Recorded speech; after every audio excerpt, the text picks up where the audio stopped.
The cold struck her face like 1,000 needles as the door slammed shut behind her, and Lucia Chambers stumbled forward into the howling darkness with nothing but the thin cotton dress on her back, and the knowledge that her stepfather had finally made good on his threat to rid himself of the burden she represented. The winter storm that had been threatening all day had arrived with a vengeance just after sunset, and now the wind screamed through Douglas, Arizona, with an unusual fury that turned the December night into a white hell. Lucia's bare feet already burned with cold as she tried to orient herself, but the snow came down so thick she could barely see 3 feet ahead. Behind her, she heard the bolt slide home on the door, sealing her fate as surely as if her stepfather had put a bullet in her back. She had known this day would come eventually. Ever since her mother died 6 months ago from the fever, Harold Chambers had made it clear that he considered 19-year-old Lucia an inconvenience he had inherited along with her mother's meager possessions. The ranch her mother had owned, small as it was, had been what he really wanted. Lucia was just an obstacle, another mouth to feed, and now that she had refused his friend Vernon's proposal of marriage, Harold had decided she had outlived her usefulness. The wind pushed her forward, and Lucia wrapped her arms around herself, trying desperately to preserve what little warmth remained in her body. Her dark hair whipped around her face, already stiff with ice. She had to find shelter, but where? The nearest neighbor was the Patterson place, nearly 2 miles east, and she would never make it that far in this storm.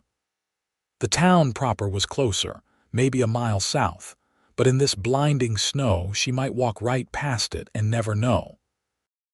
Her teeth chattered so violently she bit her tongue, tasting blood. Keep moving, she told herself. If you stop, you die. The thought should have terrified her, but instead, she felt a strange numbness settling over her mind along with the cold. Perhaps it would not be so bad to simply lie down in the snow and let it cover her like a blanket. At least then, Harold would have to explain to the townspeople what had happened to his stepdaughter. But no. Lucia shook her head, trying to clear the dangerous fog creeping through her thoughts. She would not give him that satisfaction. She would not let him win. She forced her legs to keep moving, though they felt like wooden posts beneath her, and tried to shield her face from the worst of the wind. She had no idea how long she walked.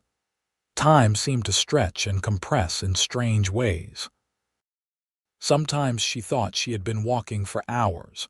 Other times it seemed like only moments had passed since the door had closed behind her. The cold had moved past pain into something else entirely, a deep ache that penetrated to her very bones. Her feet no longer hurt, which she dimly recognized as a bad sign. The sound of hoofbeats reached her ears, and at first she thought she was imagining it. What fool would be out riding in weather like this?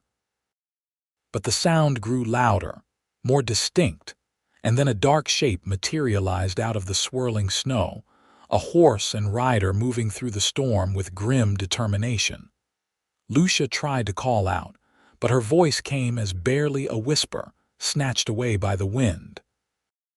She raised one hand, waving weakly, and the rider must have seen the movement because the horse altered course, heading straight for her. As they drew closer, Lucia could make out more details. The rider sat tall in the saddle despite the weather, a broad-shouldered man in a heavy coat with a wide-brimmed hat pulled low over his face. His horse, a large bay gelding, looked as sturdy and capable as its master. They came to a halt beside her, and the man dismounted in one smooth motion. "Jesus Christ," he said, his voice rough with shock. "What the hell are you doing out here?" Lucia tried to answer, but her lips would not form the words. Her legs chose that moment to give out entirely, and she felt herself falling forward. Strong arms caught her before she hit the ground, and suddenly she was being lifted, held against a chest that radiated blessed warmth even through the heavy coat. "You are freezing," the man said, and there was anger in his voice, though she sensed it was not directed at her. "We need to get you warm now." He settled her in front of him on the saddle, keeping one arm wrapped firmly around her waist while the other hand held the reins. Lucia leaned back against him, too cold and exhausted to care about propriety. His body blocked the worst of the wind, and she could feel the steady thump of his heartbeat against her back. "My place is closer than town," he said, his breath warm against her ear. "Can you hold on for just a few more minutes?" She managed a small nod. The horse began to move, and the man urged it into a careful trot, as fast as they dared go in the blinding snow. Lucia closed her eyes, focusing on the warmth of the body behind her, using it as an anchor to keep herself conscious. She could feel herself slipping away, the cold pulling her down into darkness, but the man's arm tightened around her waist. "Stay with me," he commanded. "Do not you dare give up now." Something in his tone, the fierce protectiveness, made her fight to obey. She forced her eyes open, staring out at the white landscape rushing past. Time became strange again, and she was not sure if they rode for 5 minutes or 50 before a structure appeared out of the storm. A solid 2-story house with light glowing in the windows. The man dismounted and lifted her down, cradling her against his chest as he carried her to the door. He kicked it open and brought her inside, and the warmth of the interior hit Lucia like a physical blow. She gasped, and then suddenly the cold that had been numbing her nerves roared back to life as sensation returned. Pain lanced through her hands and feet, so intense she cried out. I know it hurts," the man said, carrying her through to the main room where a fire blazed in a large stone fireplace. "But that is good, it means you are alive." He set her down in a chair near the fire, then quickly stripped off his coat and hat. For the first time, Lucia got a clear look at her rescuer. He appeared to be in his mid-20s, with dark hair and storm-gray eyes that studied her with concern. His face was handsome in a rugged way, all strong lines and weathered skin, with a jaw that looked like it had been carved from granite. A faint scar ran along his left cheekbone, giving him a dangerous air. "I am going to get you some blankets," he said. "And I need to check your extremities for frostbite, your feet especially." He disappeared up the stairs, returning moments later with an armload of thick wool blankets. He knelt in front of her and began wrapping them around her shoulders, then gently lifted one of her feet to examine it. His hands were surprisingly gentle for someone so large, and Lucia hissed in pain as his fingers probed the frozen flesh. "I think you will keep your toes," he said after a moment. "But you came damn close to losing them. Another 10 minutes out there and it would have been a different story." He wrapped her feet carefully in another blanket, then moved to check her hands. As he worked, Lucia studied his face, noting the concentration in his expression, the competent way he handled the emergency. This was a man who knew what he was doing. "What is your name?" he asked suddenly, his gray eyes meeting hers. "Lucia," she managed, her voice hoarse. "Lucia Chambers." His expression darkened. "Chambers? You are Harold Chambers' stepdaughter." She nodded, surprised that he knew. The man's jaw tightened and she saw fury flash in his eyes. "That son of a bitch put you out in this storm." Lucia looked away, shame burning through her despite the cold. "I refused to marry the man he chose for me, so he threw you out to die." It was not a question. The man stood abruptly, pacing to the fireplace and back, his hands clenched into fists. "I should ride back there right now and beat him within an inch of his life." "Please," Lucia said quickly. "Do not. He will only deny it and you would gain nothing but trouble." The man studied her for a long moment, then released a long breath. "You are probably right, But mark my words, Harold Chambers will answer for this." He seemed to collect himself, then gave her a slight nod. "My name is Nathan Garrett. This is my ranch." Lucia knew the name. The Garrett Ranch was one of the larger spreads in the area, and Nathan Garrett had a reputation as a fair but hard man, someone who did not tolerate fools or cheats. He had taken over the ranch from his father 3 years ago and had built it into a prosperous operation through hard work and smart business sense. "Thank you," she whispered, "for saving me." Something softened in his expression. "What else could I do?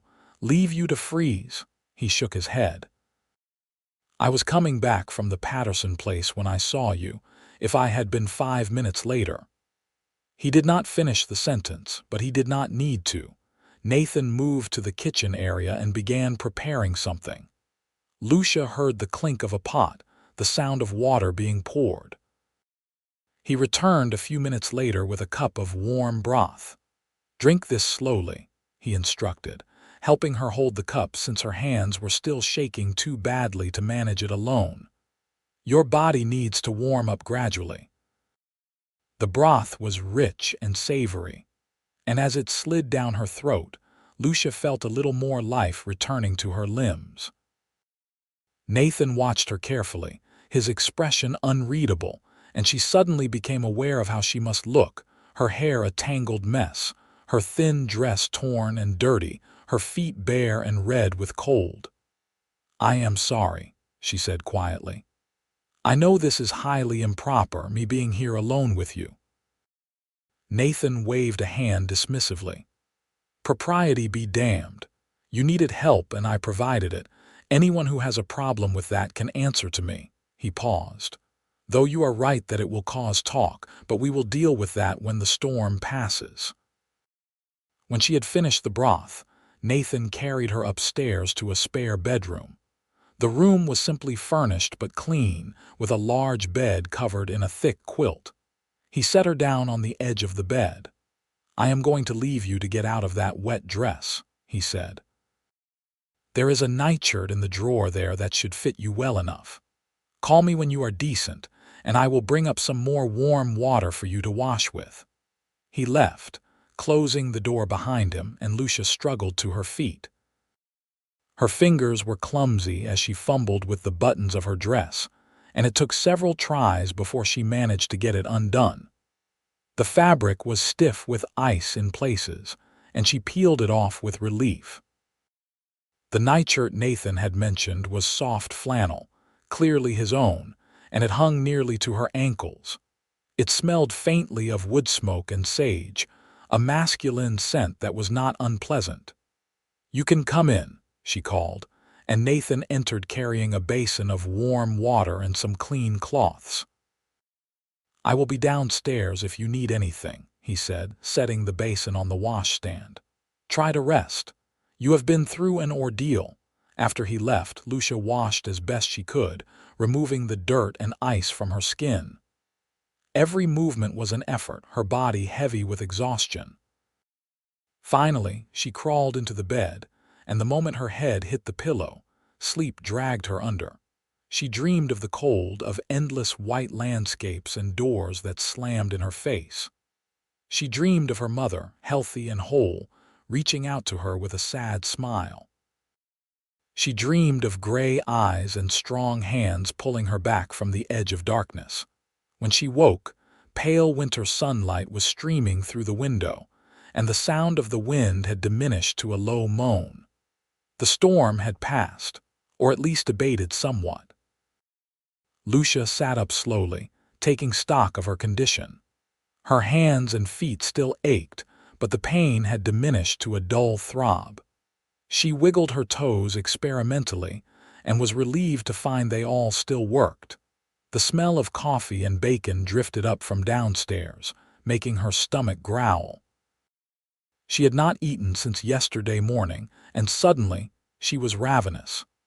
She climbed out of bed, wrapping one of the blankets around her shoulders like a shawl, and made her way carefully down the stairs. Nathan was in the kitchen, standing at the stove with his back to her. He had removed his vest and rolled up the sleeves of his shirt, revealing tanned, muscular forearms. He turned as she entered and a smile crossed his face. "You are up." "Good. How are you feeling?" "Better," Lucia said.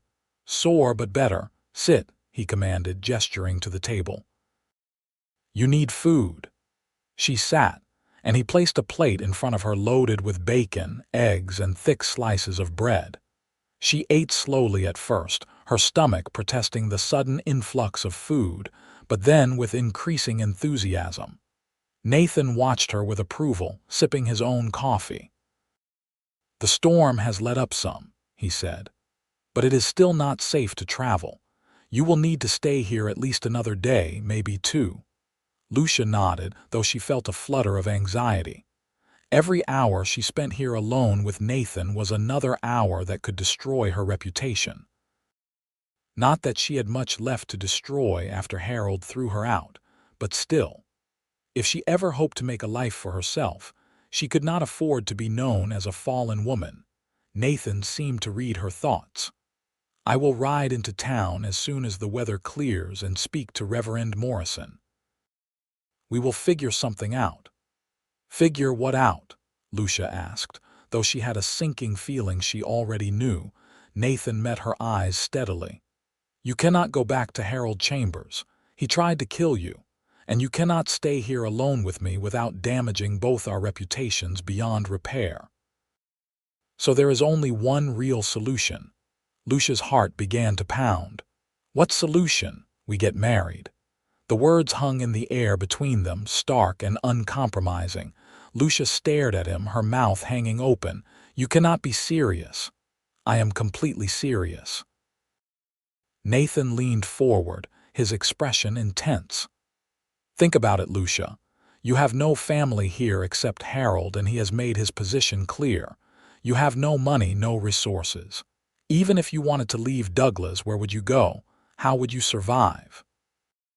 "I could find work," Lucia protested weakly. "As a seamstress or a teacher or—" "In what town?" Nathan interrupted. "With no references, no one to vouch for you. And even if you did find work, you would be alone and vulnerable. At least as my wife, you would have protection, security, a home." Lucia shook her head, overwhelmed. "But you do not even know me. We only just met last night. You cannot possibly want to marry me." Something flickered in Nathan's eyes, an emotion she could not quite identify. "I know you refused a marriage to a man you did not want, even when it meant losing everything. I know you kept fighting to survive even when death would have been easier. That tells me more about your character than a year of courtship would." He stood, pacing to the window and looking out at the snow-covered landscape. "I have been alone on this ranch for 3 years now, since my father passed. I always figured I would marry eventually, find some nice girl in town who wanted a steady husband and a comfortable home. But somehow it never happened. There was always another season to get through, another deal to make, another reason to put it off." He turned back to face her. "You need a husband, I need a wife. It is practical, practical." The word should have reassured her, but instead, it sent a strange pang through her chest. "And what if I do not want a practical marriage? What if I want to marry for love?" Nathan's expression softened slightly. "Love is a luxury most people cannot afford out here. But respect, partnership, loyalty, those things we can build together. And who knows? Maybe affection will come in time." Lucia looked down at her plate, her appetite suddenly gone. Everything he said made perfect sense. She had no other options, no other prospects. Marriage to Nathan Garrett would solve all her immediate problems. He was young, healthy, prosperous, and from what she had seen, decent. Many women would jump at such an offer. But the thought of marrying a stranger, of binding herself for life to a man she had known for less than a day, terrified her. What if they were incompatible? What if he had hidden cruelties like Harold? What if she was trading one prison for another? As if reading her mind again, Nathan said quietly, "I will not hurt you, Lucia. I will not force you to anything you do not want. I may be a hard man in business, but I am not a brute. You would have your own room, your own space, until you decided you wanted otherwise."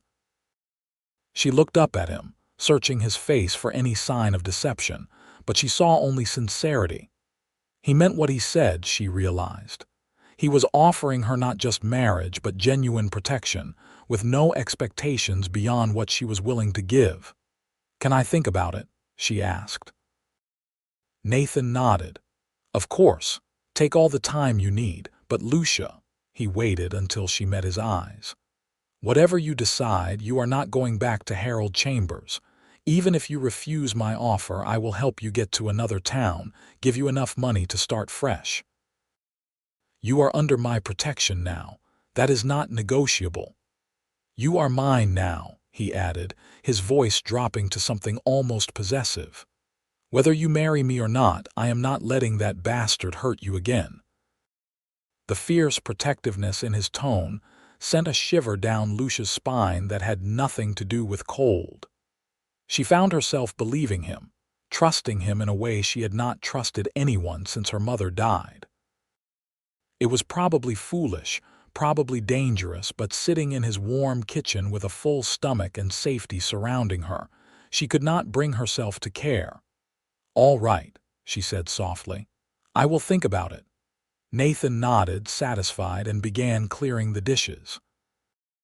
Lucia watched him move around the kitchen with easy competence, and despite herself, she began to imagine what life here might be like. Waking up in this house every morning, sharing meals with this quiet, intense man, building something together. It could be worse, she thought. Much worse. Over the next 2 days, as the storm gradually blew itself out, Lucia learned more about Nathan Garrett and his life on the ranch. He had been born in Texas, he told her, but his father had moved the family to Arizona when Nathan was 10. Looking for better grazing land and a fresh start. His mother had died when he was 15, and he had been running the ranch alongside his father from that point on. "Pa taught me everything he knew," Nathan said as they sat by the fire on the second evening. The storm had finally ended, and tomorrow he planned to ride into town. How to judge cattle, how to read the land, how to deal with the buyers and the bank. He was a hard man, but fair. I try to live up to his example. "Do you have any siblings?" Lucia asked. She was curled up in the chair opposite him, wrapped in blankets, her feet tucked beneath her. Nathan shook his head. "I was an only child.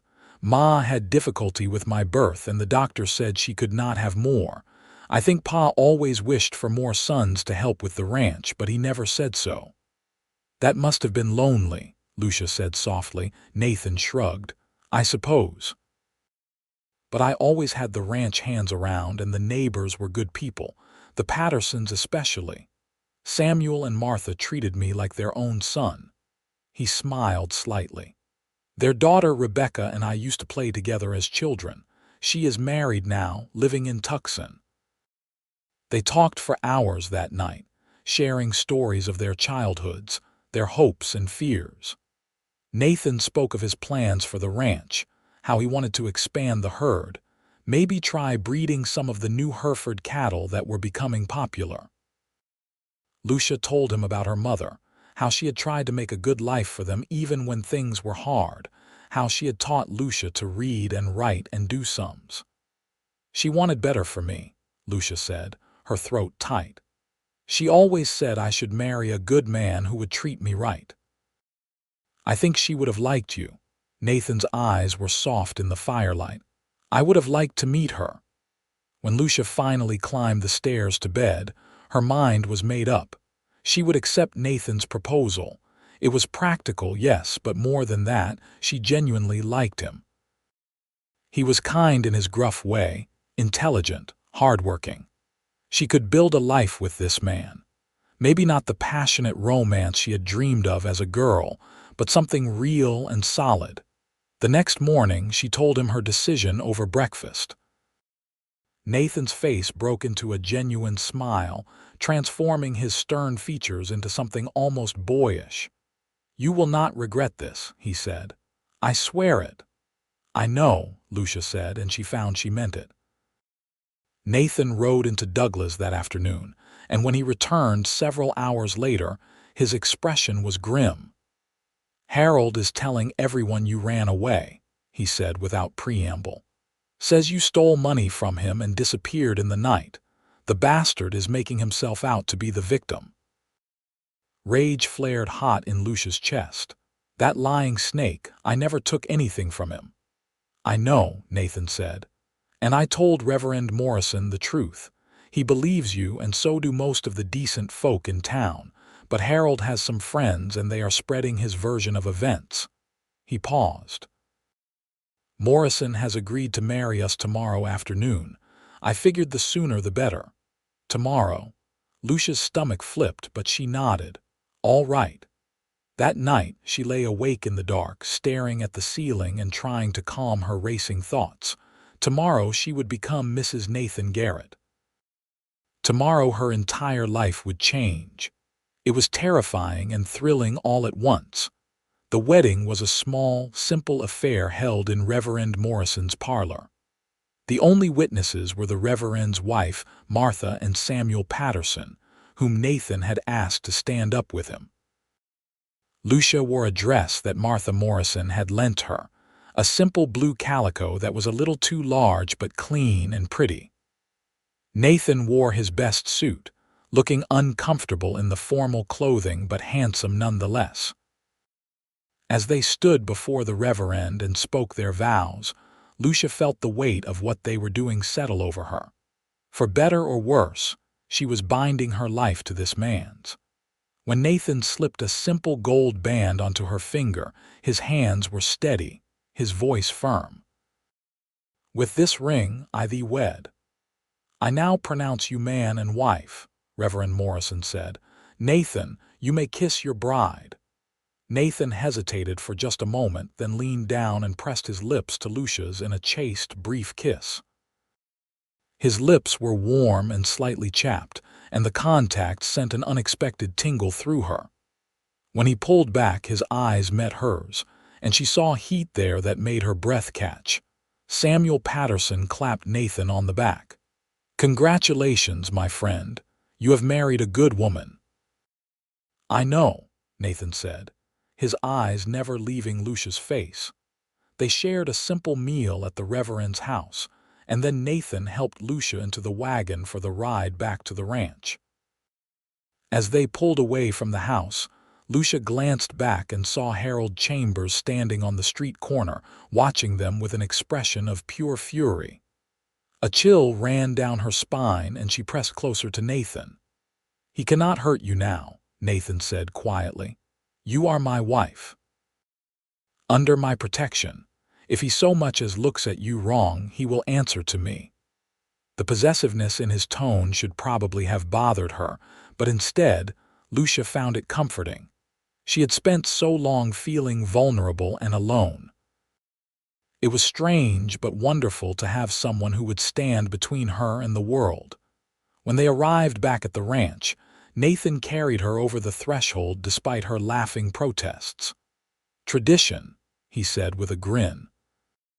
"Besides, I have been wanting to do this since the moment I saw you in that dress." He set her down gently in the front hall, and suddenly the reality of the situation hit Lucia. They were married, alone in the house together. On their wedding night, Nathan seemed to sense her nervousness. "Why do not you go upstairs and get comfortable?" he suggested. "I need to check on the horses, make sure they are settled for the night. I will be up in a while." Lucia nodded gratefully and climbed the stairs to what had been the spare room but was now hers. Or was it? Should she go to Nathan's room instead? The Reverend's wife had given her some vague advice about wifely duties, but Lucia was still not entirely sure what was expected of her. She changed into the nightgown Martha Morrison had given her as a wedding gift, a pretty white cotton with lace at the collar. Then she sat on the edge of the bed, waiting and trying not to let her nerves overwhelm her. A soft knock on the door made her jump. "Lucia, may I come in?" "Yes." Nathan entered, closing the door behind him. He had removed his jacket and vest, and his shirt was open at the collar. He looked at her sitting on the bed, and something hot and hungry flashed in his eyes before he banked it. "I just wanted to say good night," he said. "And to remind you that I meant what I said. I will not push you into anything you are not ready for. We can take this as slow as you need." Relief and something that might have been disappointment warred in Lucia's chest. "Where will you sleep?" "In my room down the hall." He moved closer, reaching out to cup her cheek with one calloused hand. "You are my wife now, Lucia. And someday when you are ready, I hope we will share a bed as husband and wife should. But until then, I am content to wait." He leaned down and pressed a gentle kiss to her forehead, then turned and left, closing the door softly behind him. Lucia sat on the bed, touching her cheek where his hand had been, and felt something warm unfurl in her chest. She had made the right choice, she thought. Nathan Garrett was a good man. Life on the ranch settled into a routine over the following weeks. Lucia learned the rhythms of Nathan's days, the early mornings and late nights, the constant work that went into keeping a ranch running. She threw herself into making the house a home, cleaning and organizing, learning to cook the foods Nathan liked, tending the small vegetable garden behind the house that had been neglected since his father's death. Nathan was gone much of the day, out working with his ranch hands or riding the property to check on the cattle. But he always came home for the midday meal, and they would sit together at the kitchen table, talking about their days. In the evenings, they would sit by the fire, Lucia mending or reading while Nathan worked on his accounts or repaired tack.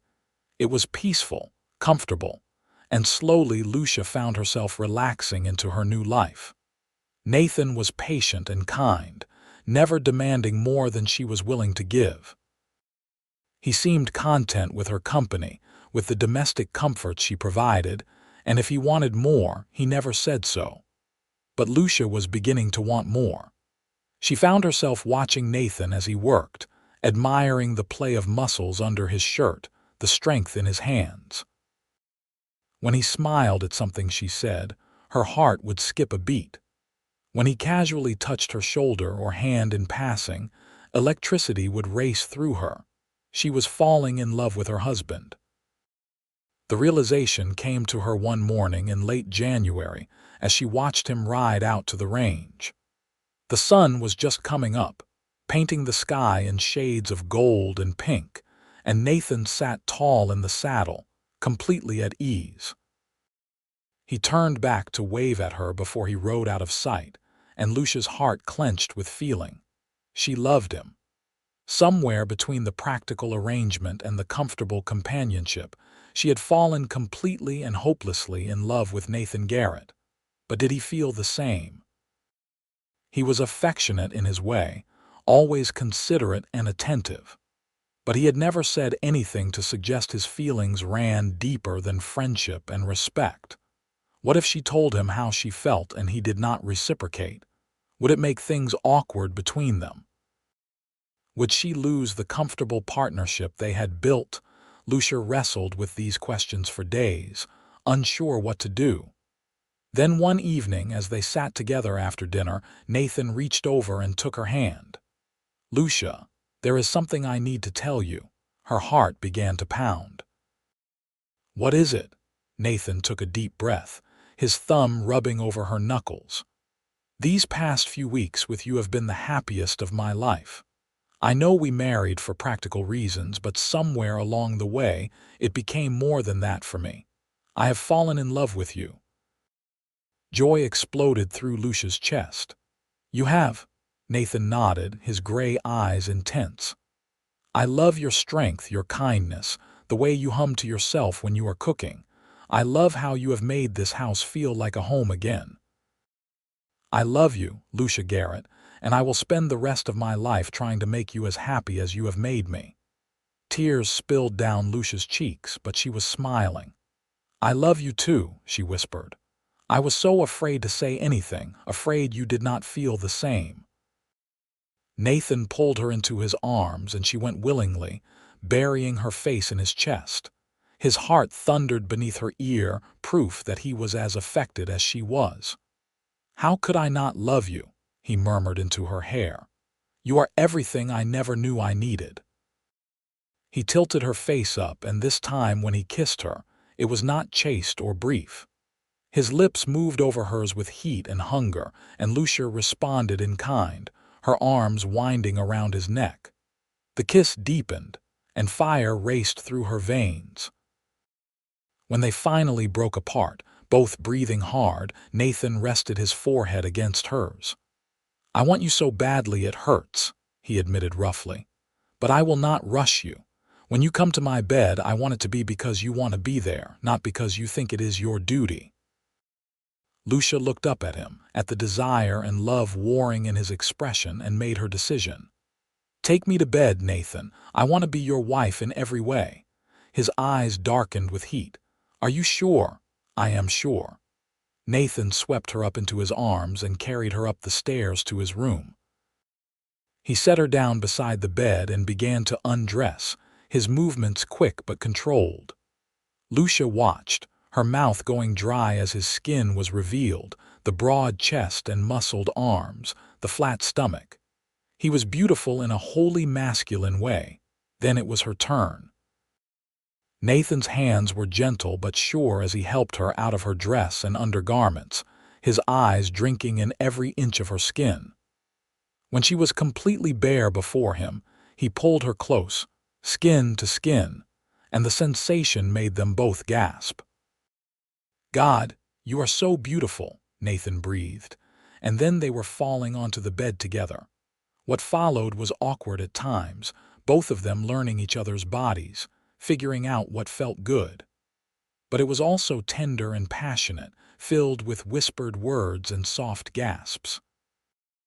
Nathan was patient, taking his time to ensure Lucia's pleasure even as his own need rode him hard. When they finally came together, Lucia cried out at the brief pain, but Nathan held her close, murmuring soothing words until her body adjusted. Then slowly, carefully, he began to move, and the pain transformed into something else entirely, a building pressure that grew and grew until it finally crested in a wave of sensation that left her shaking and gasping his name. Nathan followed her over the edge moments later, burying his face in her neck as he shuddered through his release. Afterwards, they lay tangled together, sweaty and satisfied, their hearts gradually slowing. "I love you," Nathan said again, pressing a kiss to her temple. "I love you too," Lucia replied, snuggling closer. They fell asleep like that, wrapped around each other, and Lucia had never felt so safe or so happy in her entire life. The rest of the winter passed in a haze of contentment. Lucia and Nathan grew closer with each passing day, learning the rhythms of married life, building the foundation of what would be a lifelong partnership. They made love often, sometimes with passionate urgency, sometimes with slow tenderness, but always with deep feeling. Spring came to Douglas in a rush of green and growth. The cattle thrived and Nathan's business prospered. Lucia planted a larger garden and began making friends among the other ranch wives in the area. She was welcomed warmly once it became clear that she and Nathan were genuinely happy together. Harold Chambers remained a dark cloud on the horizon, however. He continued to spread rumors about Lucia, claiming she had seduced Nathan for his money, that she was no better than a common harlot. Most people ignored him, but his words still stung. One day in late April, Lucia encountered Harold in town. She had ridden in with Nathan to purchase supplies, and while her husband was at the feed store, she had gone to the general store for fabric. Harold was there, lounging against the counter, and his face twisted with hatred when he saw her. "Well, if it is not the little thief," he sneered. Living high on the hog now, are you? Must be nice spreading your legs for a rich man." Lucia's face flamed, but she lifted her chin. "You know perfectly well I stole nothing from you, Harold, and my marriage is none of your concern." "Everything about you is my concern," Harold hissed, moving closer. "You were my responsibility, and you made me look like a fool when you ran off. You threw me out into a blizzard," Lucia shot back, her voice rising. "You tried to kill me." "I did no such thing," Harold said, but his eyes were shifty. "You ran away, and if you nearly froze, that is your own fault. That is a lie, and you know it." Nathan's voice cut through the store like a whip, and Lucia turned to see her husband standing in the doorway, his face like thunder. "Touch my wife again, Chambers, even with your words, and I will make you regret it." Harold paled, taking a step back. Nathan was taller and broader, and everyone knew he was handy with his fists. "I was just having a conversation." "You were harassing her," Nathan corrected coldly. He moved to Lucia's side, putting a protective arm around her waist. "Stay away from her, Chambers. This is your only warning." Harold opened his mouth as if to argue, then seemed to think better of it. He pushed past them and out of the store, his face red with humiliation. The storekeeper, old Mr. Henderson, shook his head. "That man is poison. He has been spreading lies about your wife all over town, Nathan." "I know," Nathan said grimly, "but lies cannot stand against the truth. Everyone who knows Lucia knows what kind of woman she is." Mr. Henderson nodded. "That is true enough. My wife thinks the world of her, says she is a credit to you." Nathan's expression softened, and he looked down at Lucia with love in his eyes. "She is a credit to herself." They finished their shopping and headed home, but the encounter with Harold had left Lucia shaken. That night, as they lay in bed, she voiced her fears. "What if he tries something? What if he comes here and tries to hurt you to get back at me?" Nathan pulled her closer. "Let him try. I can handle Harold Chambers. And if he is fool enough to come after you or what is mine, he will learn what a mistake that is." "I am just afraid," Lucia admitted. "He is so full of hate." "I know, love, but I will always protect you, always." Nathan kissed her forehead. "Besides, Harold is a coward at heart. He only picks on those weaker than himself. He will not risk a real confrontation." Nathan's words proved prophetic. Harold continued to spread rumors, but he kept his distance. As spring turned to summer and Lucia's presence in the community became established, even his lies lost their power. People judged her by her actions, not by Harold's words, and what they saw was a hard-working, kind young woman who clearly adored her husband. In late July, Lucia realized she had missed her monthly courses. At first, she thought it was just the stress and change of her new life. But when she missed a second time and began feeling nauseous in the mornings, she could not deny the truth. She was with child. The realization filled her with a complex mix of emotions. Joy, certainly, at the thought of a baby, of Nathan's baby. But also fear. Childbirth was dangerous and many women did not survive it. Her own mother had nearly died giving birth to her. She decided to wait to tell Nathan until she was certain, and so she rode into town alone one afternoon to see Dr. Harrison. The elderly doctor examined her and confirmed what she already knew. "You are about 2 months along, I would say," he told her with a smile. "Congratulations, Mrs. Garrett. You should deliver sometime in February." February. A winter baby. Lucia thanked the doctor and headed home, her mind whirling with plans and fears. How would Nathan react? Would he be happy?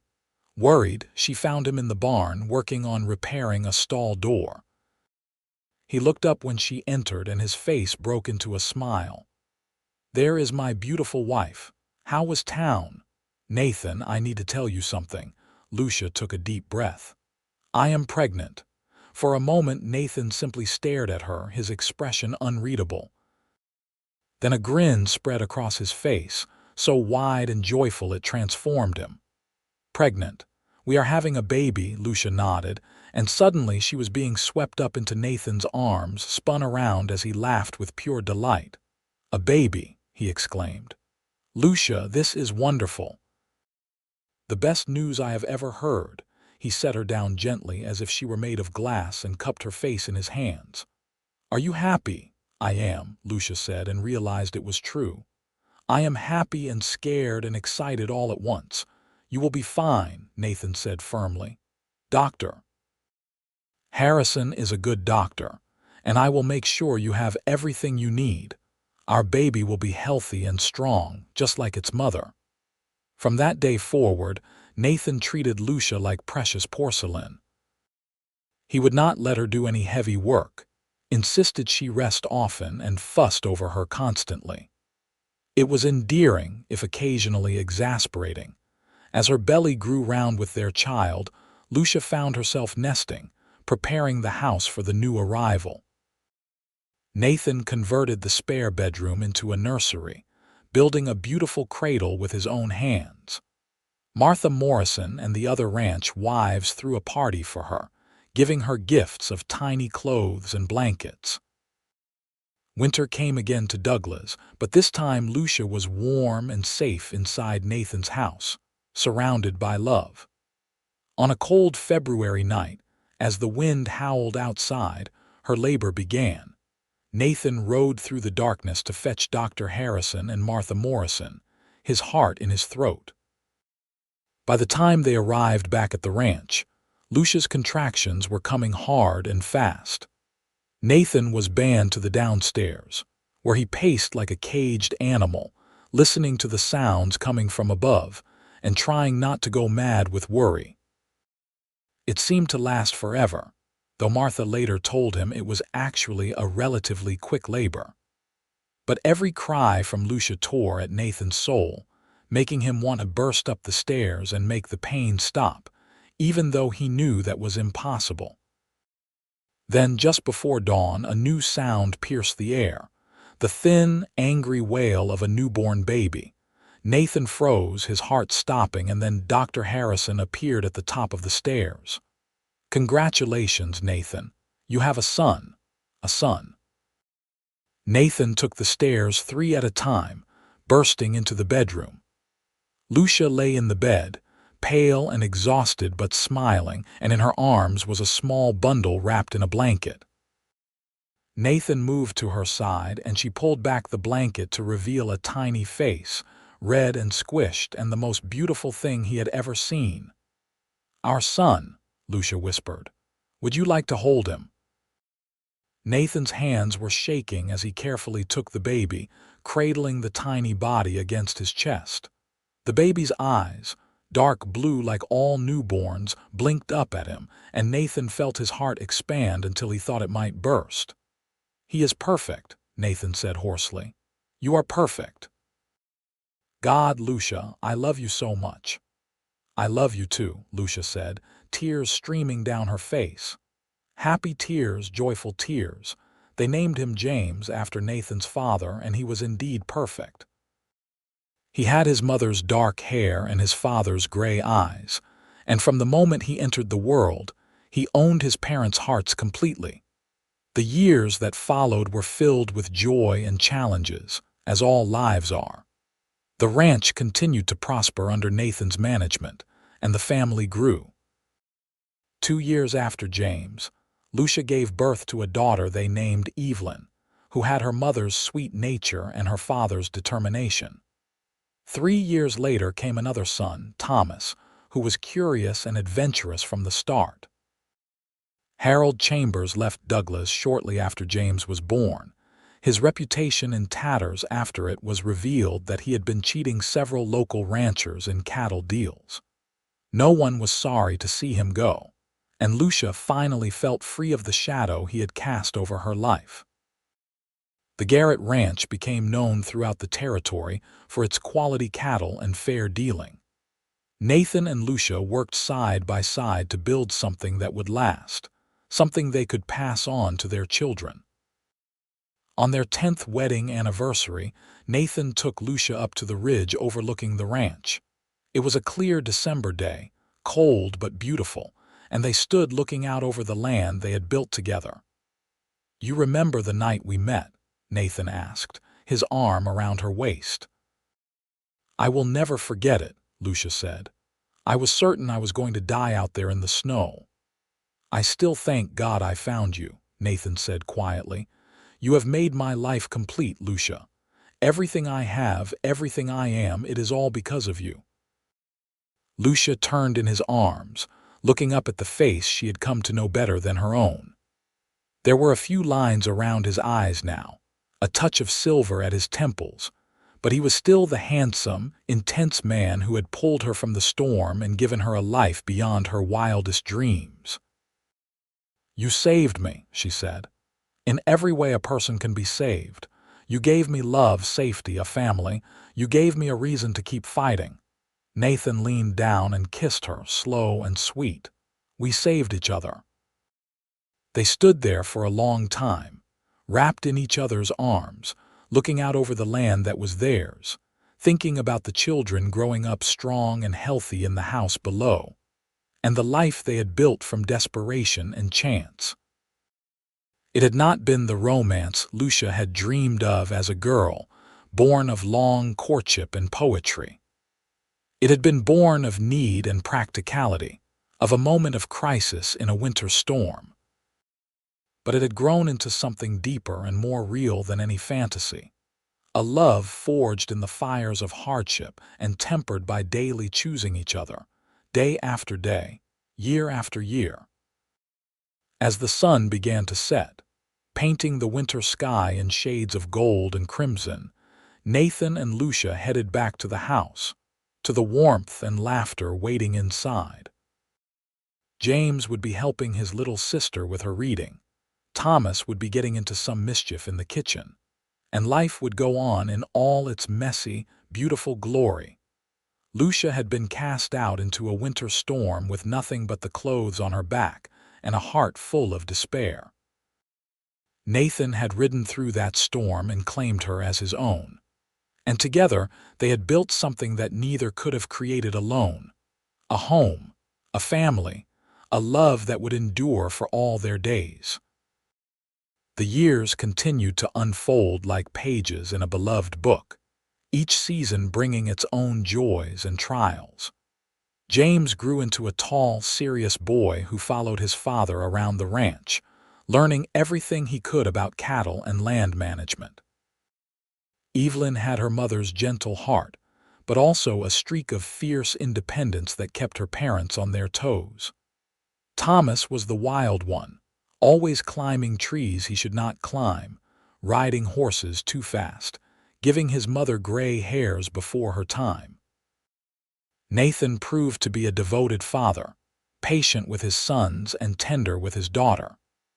Lucia would often find him in the evenings with Evelyn on his lap, reading to her from one of the books they had ordered from back east, or helping the boys with their arithmetic at the kitchen table. The love between Nathan and Lucia only deepened with time. They had their disagreements, of course. Nathan could be stubborn, and Lucia had a temper when roused, but they had learned to talk through their problems, to forgive quickly and love fiercely. Every night, they fell asleep in each other's arms, and every morning they woke grateful for another day together. In the spring of 1895, when James was 16, a drought struck the territory. The rains that usually came in March and April never materialized, and by June the land was parched and brown.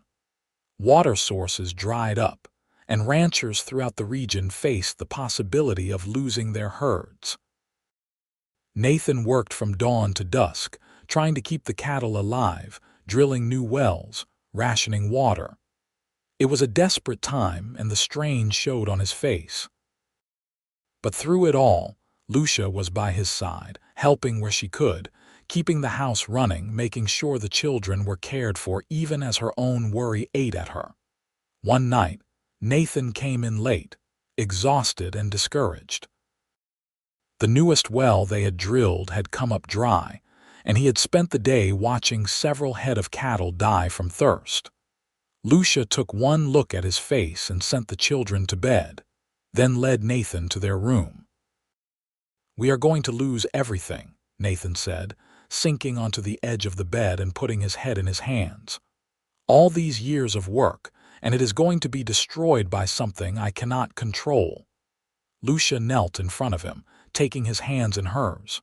"We are not going to lose everything. We have each other, we have our children. The ranch is important, but it is not everything." "It is our livelihood," Nathan said bleakly. "How will I provide for you and the children if the ranch fails?" "The same way we have always managed," Lucia said firmly. "Together. We will figure it out, Nathan. We have survived worse than this."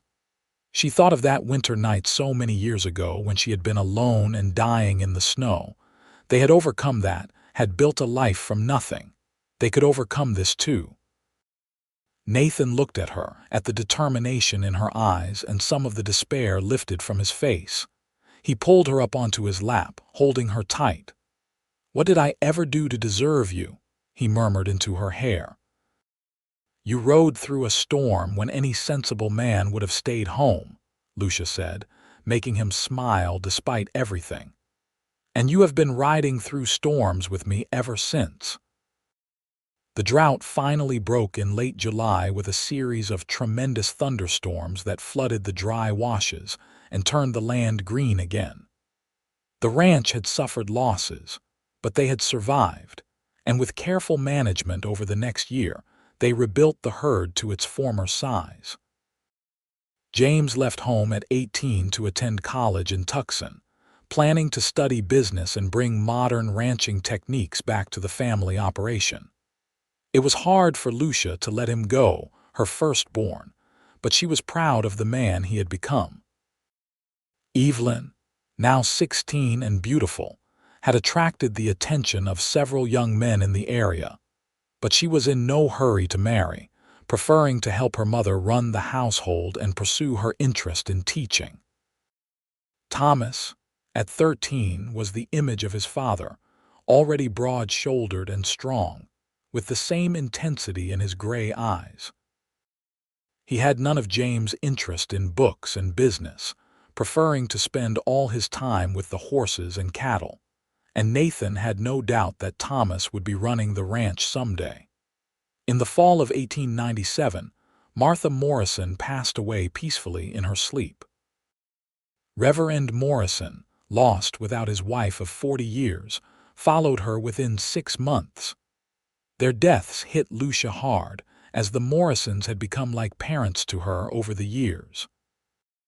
Nathan held her through her grief, and together they attended the funerals, remembering the kindness the couple had shown them. "We are the older generation now," Lucia said one evening as they sat on the porch, watching the sunset. "When did that happen?" Nathan smiled, taking her hand. "Gradually, I suppose, but I do not feel old when I am with you." "Flatterer," Lucia said, but she was smiling. At 38, she had a few threads of silver in her dark hair and lines around her eyes, but Nathan still looked at her the way he had on their wedding day, with love and desire mixed together. They celebrated their 20th anniversary in 1899, and the whole family gathered at the ranch for the occasion. James came from Tucson with his new wife Margaret, whom he had met at college. Evelyn, now a teacher at the Douglas School, brought a young rancher named Robert Hayes who had been courting her. Thomas, at 17, was running much of the day-to-day operations of the ranch, giving Nathan more time to spend with Lucia. As Lucia looked around the table at her family, all laughing and talking and alive with joy, she felt a profound sense of gratitude. The girl who had been thrown out into the snow to die had been given a second chance at life, and she had made the most of it. That night, after everyone had gone to bed, Nathan led Lucia out to the barn. She looked at him curiously, and he grinned, suddenly looking years younger. "Remember when I asked you to marry me and you were so uncertain?" he asked. "I remember," Lucia said. "I was terrified. I told you that we could build something together, even if we did not have love yet." Nathan pulled her close. "I was wrong about that." Lucia raised an eyebrow. "Wrong? I was already in love with you," Nathan confessed. "From the moment I pulled you out of that storm, I knew you were meant to be mine. I just did not want to scare you away by saying so." Lucia stared at him, then started to laugh. "You mean all that talk about practicality and partnership was just a ruse?" "Not a ruse," Nathan protested. "Those things were all true. But the truth is, my heart recognized yours from the very beginning. You were mine from that first moment, just like I said. And I have spent every day since thanking God that I was out in that storm, that I found you when I did." Tears filled Lucia's eyes, the happy kind. "I love you so much," she whispered. "You are the best thing that ever happened to me." "And you are mine," Nathan said, and kissed her under the stars, the same stars that had watched over them for 20 years, that would watch over them for however many years they had left. The new century arrived with great celebration throughout the territory. Arizona was pushing for statehood, and there was a sense of optimism and forward momentum everywhere. The Garrett Ranch continued to thrive, now one of the largest and most respected operations in the region. Evelyn married Robert Hayes in the spring of 1901, in a beautiful ceremony at the Douglas Church. Lucia cried throughout the service, partly from happiness at seeing her daughter so radiant, partly from the bittersweet awareness that her baby girl was now a woman starting her own family. James and Margaret gave Nathan and Lucia their first grandchild in 1902, a boy they named Nathan after his grandfather. When Nathan held his namesake for the first time, Lucia saw tears in her husband's eyes, and her heart swelled with love. Thomas married in 1905 to a rancher's daughter from Bisbee, a spirited girl named Sarah who could ride and rope as well as any man. They settled in a house Nathan built for them on the western edge of the ranch property, and Thomas took over full management of the ranch operations, allowing Nathan to finally semi-retire. In the summer of 1909, Nathan and Lucia celebrated their 30th anniversary. They were both in their 50s now, their hair more silver than dark, their faces lined with the evidence of years lived fully. But their love had not diminished. If anything, it had grown stronger, deepened by shared experiences and weathered storms. 30 years, Lucia marveled as they sat together on the porch swing Nathan had built for her 40th birthday. "Can you believe it? Some days it feels like just yesterday," Nathan said. "Other days it feels like we have always been together." "We have been blessed," Lucia said softly. 3 wonderful children, 5 beautiful grandchildren, a life beyond anything I could have imagined. Nathan squeezed her hand.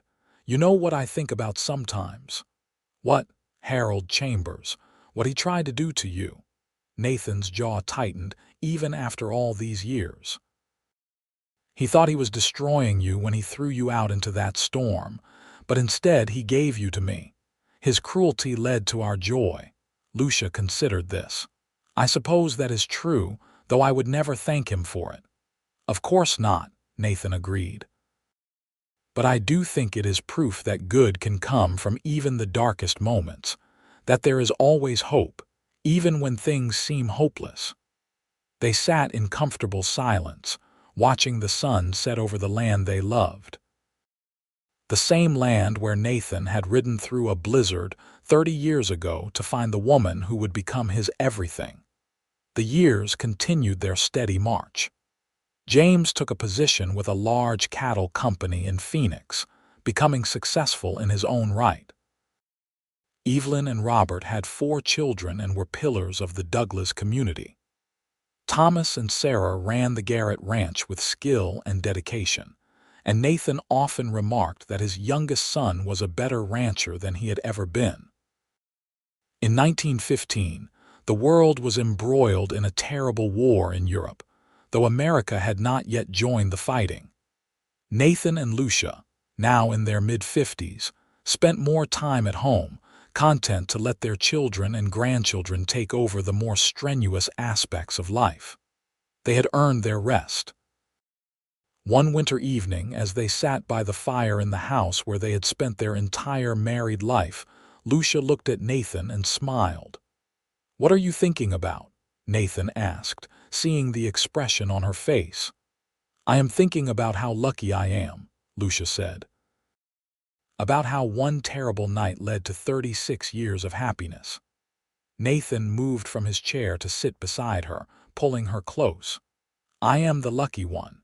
You could have refused my proposal, could have chosen to leave Douglas and start over somewhere else, but you took a chance on me." "It was not much of a chance," Lucia said. "Even then, I knew you were a good man, a man worth building a life with." "Still," Nathan said, "you trusted me when you had no reason to trust anyone. That took courage."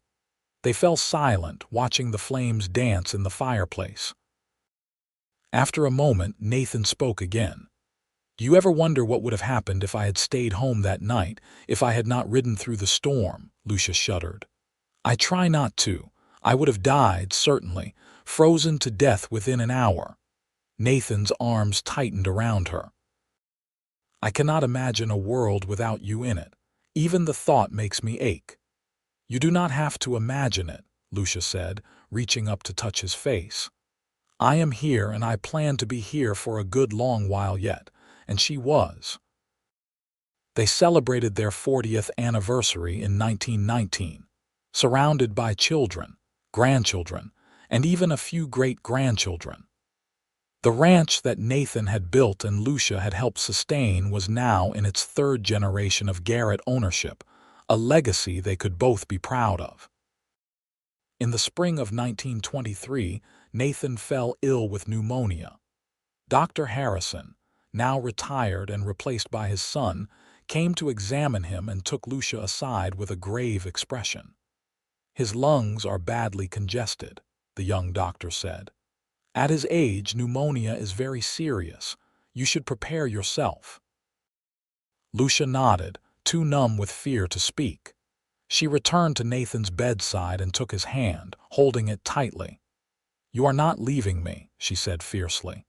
"Do you hear me, Nathan Garrett? We have been together for 43 years, and that is not enough. I need at least another 43. Nathan smiled weakly. "I will do my best, love." And he did. Whether through sheer stubborn will or divine intervention, Nathan fought off the pneumonia and slowly recovered. By early summer he was back on his feet, thinner and weaker than before, but alive. "You gave me a terrible fright," Lucia scolded as she helped him walk around the porch. "I thought I was going to lose you." "Not yet," Nathan said. "I made a promise to you 43 years ago, remember, to love and cherish you until death do us part. I am not ready for that last part yet." They celebrated Nathan's 70th birthday that fall with a huge party. All the children and grandchildren came, and many friends and neighbors besides. As Nathan looked around at the crowd of people whose lives he had touched, he felt a deep sense of satisfaction.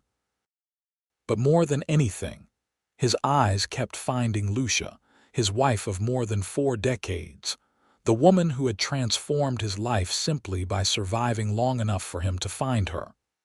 That night, after everyone had gone home, they lay together in the bed they had shared for so many years. Lucia's head rested on Nathan's chest, listening to the steady beat of his heart.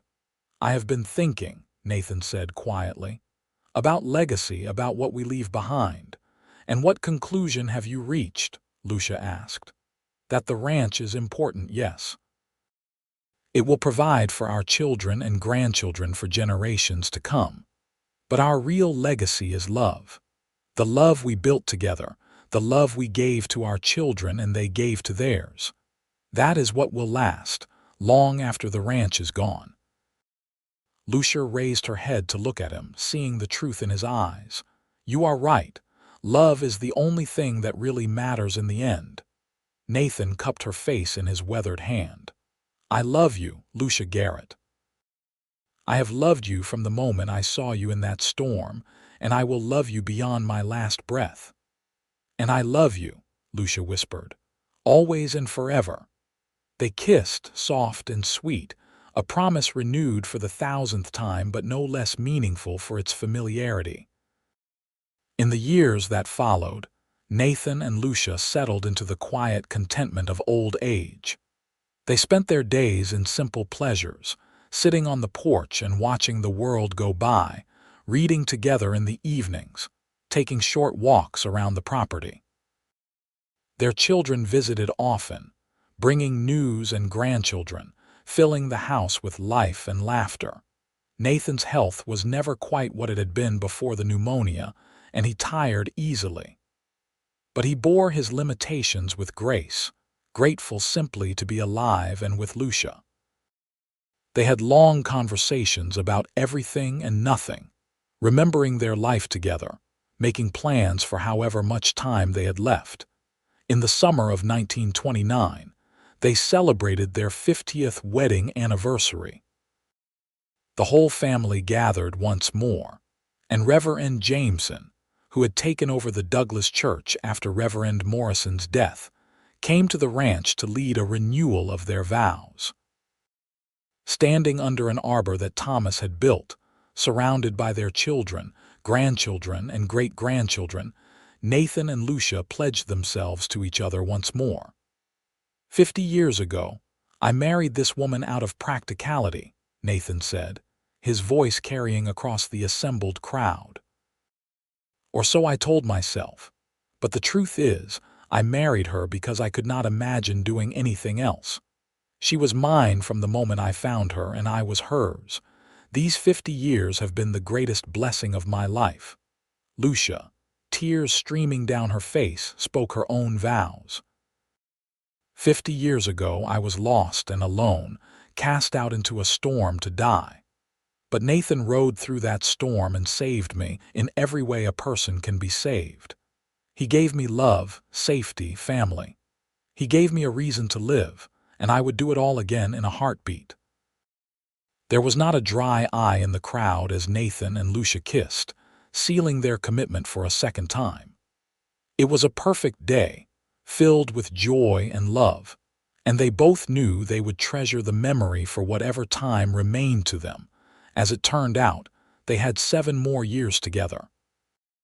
7 years of quiet contentment, of simple pleasures and deep love.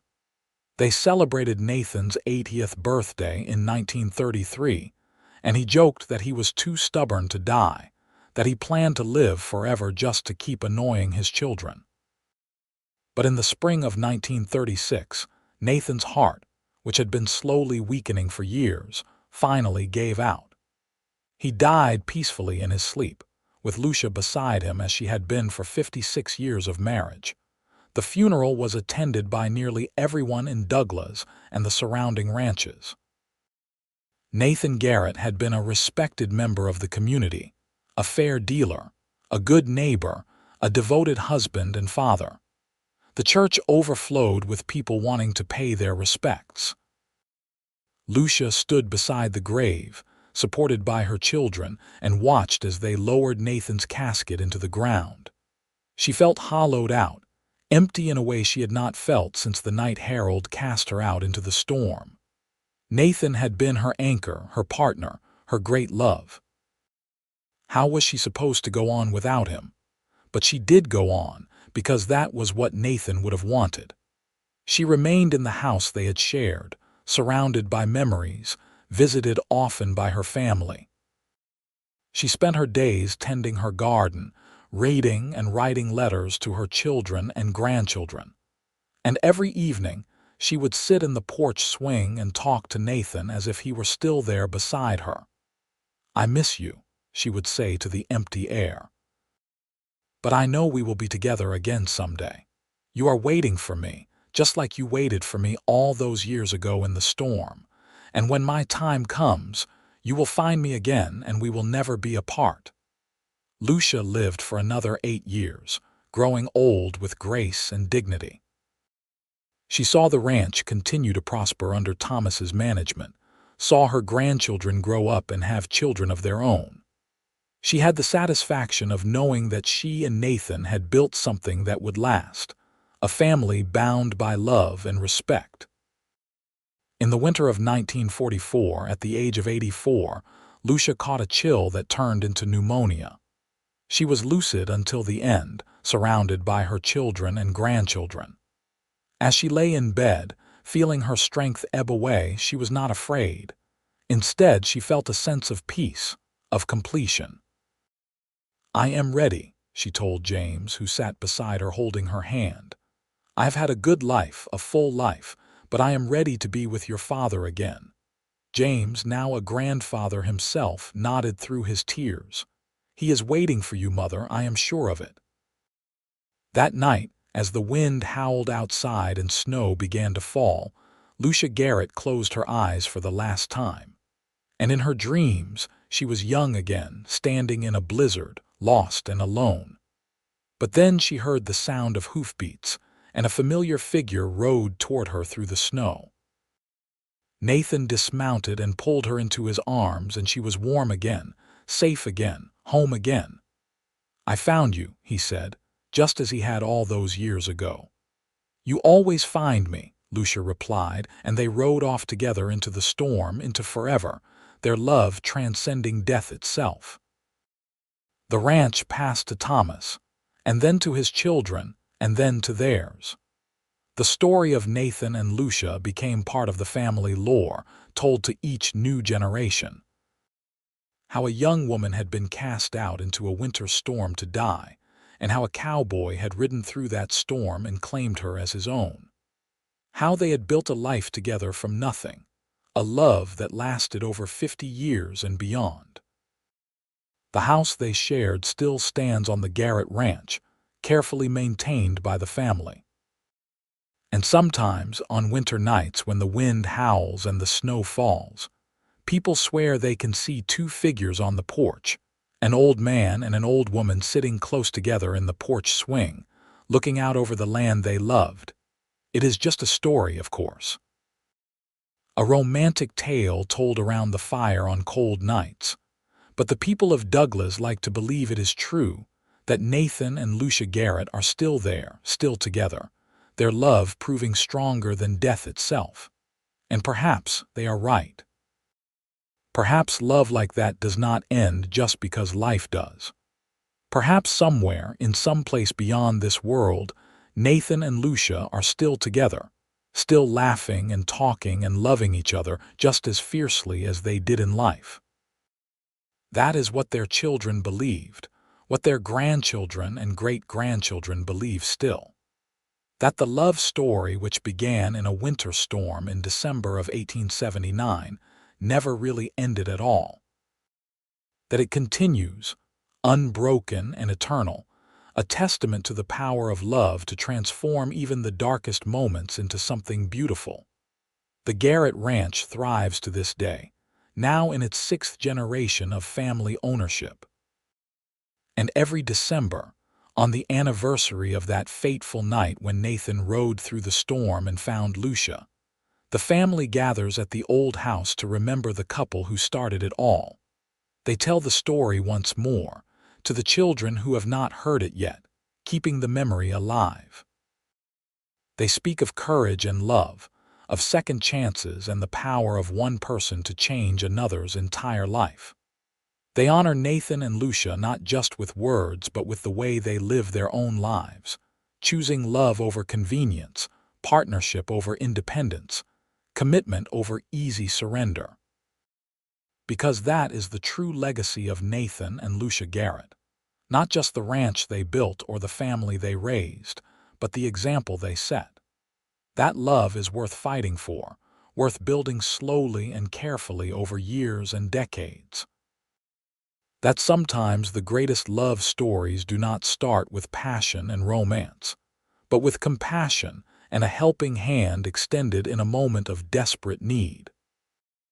And that when you find the person who is meant to be yours, when you hear their heart call to yours across whatever storm rages between you, you ride through that storm without hesitation. You reach out and claim them, protect them, love them with everything you have.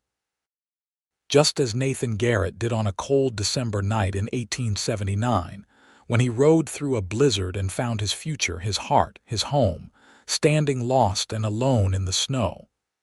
"You are mine now," he had said, and it was true. She was his and he was hers from that moment until forever. And that, in the end, is what made their love story not just memorable, but eternal.